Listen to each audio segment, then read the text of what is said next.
Hoy retomamos las entrevistas electorales en el Telediario, en el orden y con la duración proporcionada que establece la Junta Electoral.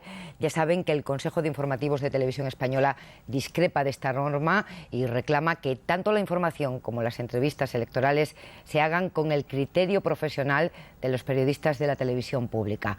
Hoy hablamos con el candidato de Izquierda Unida y con el cabeza de lista de Convergencia y Unió por Barcelona, Josep Antoni Duran Lleida. Señor Duran Lleida, buenas noches. Buenas noches. Usted dice que ahora llega el tiempo de la verdad, el esfuerzo y la vergüenza. ¿En qué política se traduce eso?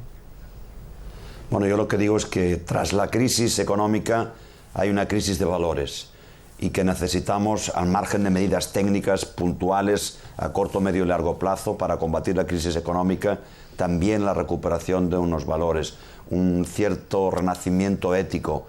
Yo creo que en los últimos tiempos valores como el del esfuerzo, el individualismo por encima del colectivismo en el sentido de compromiso con la colectividad, con la comunidad, valores de la verdad. Cuando no existe la verdad no existe la justicia.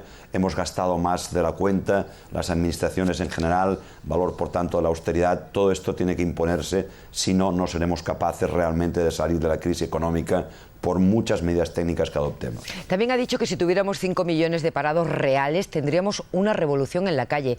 ¿No se cree esa cifra? Vamos a ver, yo sé que hay mucha gente que no tiene trabajo, sé además que desgraciadamente hay mucha gente que vive en la pobreza, muchísima, mucha más de lo que nos pensamos, pero al mismo tiempo soy consciente de que España es un país en el que tiene mayor nivel de economía sumergida en el seno de la OCDE. Consecuentemente significa que algunas personas, algunas que están en el paro, al mismo tiempo se ganan la vida de otra manera, ¿no? Por tanto, yo creo que hay desgraciadamente mucho paro, pero que también se da esa circunstancia paralela. Si restamos ese hipotético porcentaje, quedan, como decía usted, muchos parados. Hasta ahora no se ha conseguido crear empleo, todo lo contrario, se sigue destruyendo. ¿Cuál es la propuesta de CiU para crear empleo? Bueno, la que he venido repitiendo a lo largo de esta legislatura. Lo que sucede es que no se me ha hecho caso. Pero si ustedes recuerdan, en cada debate económico, al margen de criticar la política del Partido Socialista, su incompetencia para gestionar la crisis, no he hecho lo que ha hecho el señor Rajoy, que es puramente intentar desgastar al gobierno, esperar que éste se desgastase, pensando única y exclusivamente en las elecciones. Yo me he caracterizado por criticar la política, pero por hacer propuestas concretas a corto, medio y largo plazo. En este sentido, en primer lugar, para luchar contra la ocupación, un plan de choque contra la ocupación, para generar puestos de trabajo. Un plan de choque que significa ayudar a los emprendedores, que significa ayudar a los autónomos a que cuando se constituya y contracten un nuevo trabajador autónomo no tenga que pagar las cotizaciones a la seguridad social, que cuando alguien está cobrando el paro pueda recibir y capitalizar el 100% de la prestación para que pueda erigirse en trabajador autónomo, utilizar solo temporalmente, atención, solo temporalmente el contrato de obra nueva, un sinfín de medidas que se trata de ayudar a los emprendedores, a los pequeños y medianos empresarios y autónomos. Aquí no hay capacidad de generar ocupación si no es a partir de pequeños, medianos empresarios y autónomos. Y a partir de este plan de choque, que puede ser aprobado en el primer Consejo de Ministros, emprender reformas, la reforma que implique que realmente se garantice el crédito a las empresas. Hay que reformar el ICO. El ICO le hemos consignado muchos millones de euros, pero el ICO ha sido más rígido que la propia banca privada a la hora de facilitar crédito a las pequeñas y medianas empresas y a los autónomos.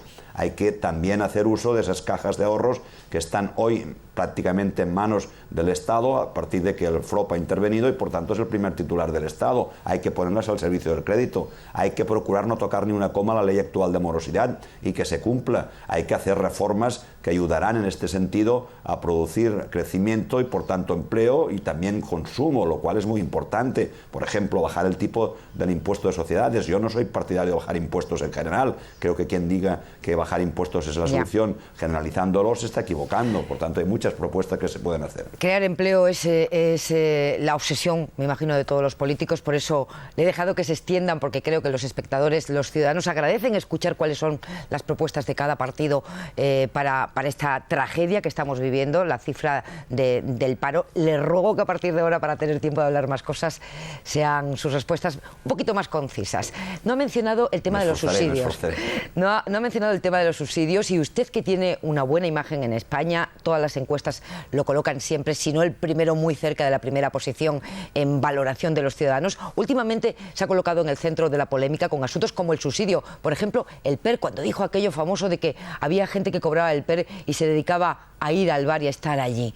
Hay que cambiar las prestaciones por desempleo, la cuantía, el concepto, hay que cambiar conceptos como el PER.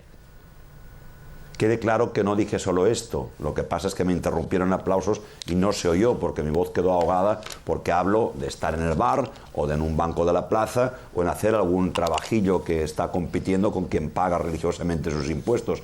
Yo respeto muchísimo Andalucía, usted me conoce bien a mí, y respeto a Extremadura y a los andaluces, y precisamente porque respeto a Andalucía, yo entiendo, quizás esté equivocado, que la cultura del subsidio, concretamente la del PER, no es útil para las personas que la perciben, no dignifica a la persona. Yo creo que lo que hay que conceder es trabajo, no simplemente pagar por no trabajar, y en este sentido yo apuesto por la economía productiva frente tanto a la economía de la especulación como a la economía del subsidio. Pero mientras tanto, mientras se crece y hay parados, ¿usted cree que el subsidio hay que mantenerlo? El subsidio de desempleo, por ejemplo. Son cosas distintas. Ya. A pesar de que también hay que corregir, el subsidio de desempleo, atención, porque también el subsidio de desempleo lo que hacemos es gastar mucho dinero en políticas pasivas, es decir, simplemente en percibir un dinero final de mes. Y en cambio en políticas activas, es decir, formar a los trabajadores para que puedan tener un trabajo alternativo, a eso dedicamos poco dinero. Las cifras que se dedican en España son 32.000 millones de euros en políticas pasivas, en prestación, en el subsidio, para entendernos y simplificando, y sin embargo solo 8.000 millones de euros en políticas activas para formar a los trabajadores a que encuentren un nuevo trabajo. Yo creo que quien está percibiendo la prestación de desempleo debe hacer esa formación, no puede ser que se quede en su casa, tiene que hacer esa formación. Y también, por supuesto, estoy en desacuerdo en que a alguien que se le ofrezca un trabajo equivalente al que tenía pueda rechazarlo porque le salga a cuento más o menos, aun perdiendo 100 euros, continuar cobrando la prestación por desempleo. Hay que reformarlo, pero mantenerlo es una cuestión distinta. Usted es el único político que sugiere la posibilidad de un gobierno de concentración en España. ¿A la griega? ¿A la italiana? ¿CIU entraría en ese gobierno? Vamos a ver, yo dije en condicional, ¿no? La semana pasada, si se daban las circunstancias que se dieron y que, por cierto, prácticamente hoy se repiten. Por eso se lo pregunto.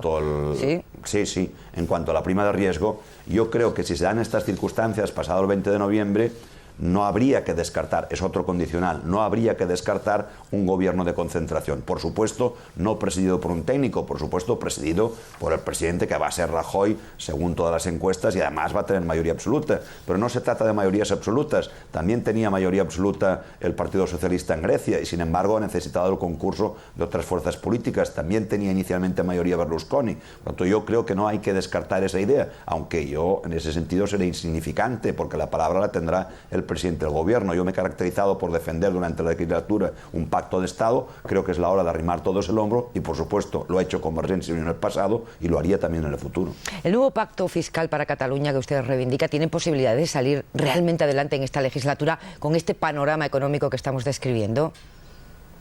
Yo creo que en cuanto se presenta el pacto fiscal como contradictorio con la crisis económica, nos estamos equivocando. Al revés, el pacto fiscal es un instrumento para que Cataluña pueda salir de la crisis económica, y con Cataluña como locomotora que es, una de las locomotoras principales de la economía española, está ayudando a su vez a España. No se trata de dar dinero a Cataluña en detrimento de otras comunidades autónomas, se trata que el Estado reparta mejor y que el Estado no gaste tanto. El Estado está haciendo inversiones, lo hemos visto, en trenes de alta velocidad que ha tenido que cerrar porque simplemente lo utilizan 9 pasajeros. Está haciendo infraestructuras que después tampoco son útiles y rentables. Por tanto, lo que hay que hacer es distribuir mejor el dinero, y de los 16.500 millones que se pagan en Cataluña y no tienen retorno, una parte de estos, porque continuamos querer ser solidarios, una parte de estos tienen que quedarse aquí. son recursos, por tanto, para ayudar desde Cataluña a crear empleo, para ayudar a crear políticas sociales, mejores servicios, combatir la pobreza, porque aquí tenemos necesidades, hay mucha pobreza